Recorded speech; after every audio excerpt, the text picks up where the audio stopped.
Hello friends, welcome back to my channel. আজকে আমি করে দেখাবো চিংড়ি মাছ দিয়ে পুঁইশাকের চচ্চড়ি। তাহলে চলো আমি কি করে করেছি দেখা যাক।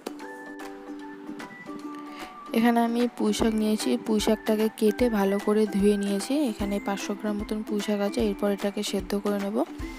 পুঁইশাকটা সেদ্ধ করার জন্য আমি পরিমাণ মতন জল বসিয়ে দিয়েছি। জলটা যখন একটু গরম হয়ে আসবে তখন তার মধ্যে আমি কেটে রাখা পুঁইশাকগুলো দিয়ে দেবো। পুঁইশাকগুলো এখানে দেওয়া হয়ে গেছে। এরপর এটাকে ঢেকে 5 মিনিট সেদ্ধ করে নেব। 5 মিনিট হয়ে গেছে। পুঁইশাকগুলো এখানে খুব ভালো করে সেদ্ধ হয়ে গেছে। এরপর গ্যাস অফ করে দিয়ে পুঁইশাক থেকে জলটা ঝরিয়ে নেব। পুঁইশাকের চচ্চড়িতে দেওয়ার জন্য আমি এখানে আলু আর কুমড়ো নিয়েছি। আলুগুলোকে আমি এইভাবে কেটে নিয়েছি। এরপর এগুলোকে ভেজে নেব। এরপর একটা কড়াই নিয়ে নিয়েছি। কড়াইয়ের মধ্যে আমি 4 টেবিল চামচ মতন সর্ষের তেল দিয়ে দেবো। তেলটা গরম হওয়া পর্যন্ত অপেক্ষা করব। তেলটা এখানে খুব ভালো করে গরম হয়ে গেলে ওর মধ্যে আমি হাফ চা চামচ মতন পাঁচফোড়ন দিয়ে দেবো।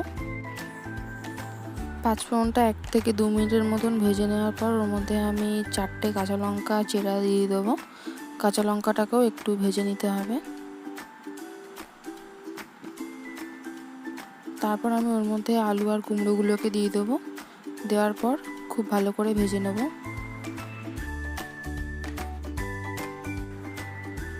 1 থেকে 2 মিনিটের মতন ভেজে নেওয়ার পর ওর মধ্যে আমি হাফ চা চামচ নুন দিয়ে দেবো। তারপর আমি আলু আর কুমড়োগুলোকে 5 মিনিট ভেজে নেব। 5 মিনিট হয়ে গেছে। এরপর আমি হাফ চা চামচ মতন হলুদ গুঁড়ো দিয়ে দেবো।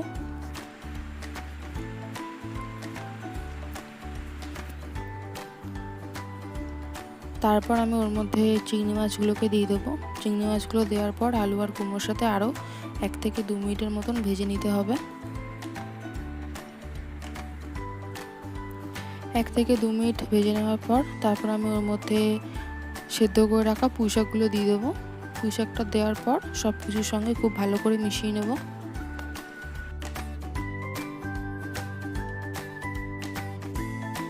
তারপর আমি ওর মধ্যে হাফ চা চামচ চিনি দিয়ে দেবো।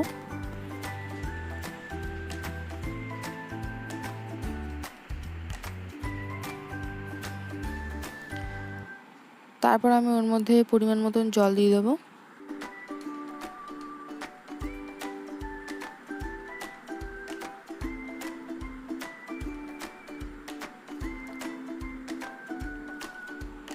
এখানে জলটা দেওয়ার পর আবার আমি ওর মধ্যে হাফ চা চামচ নুন দিয়ে দেবো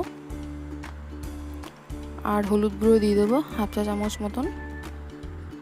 দেওয়ার পর আবারও সব কিছু খুব ভালো করে মিশিয়ে নেব।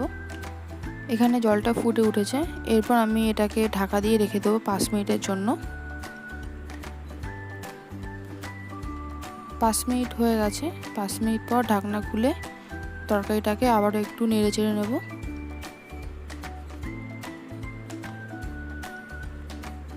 তারপর আবারও ঢাকা দিয়ে রেখে দেবো 10 মিনিটের জন্য। 10 মিনিট পর আবারও ঢাকনাটা খুলে সব কিছু খুব ভালো করে মিশিয়ে নেব।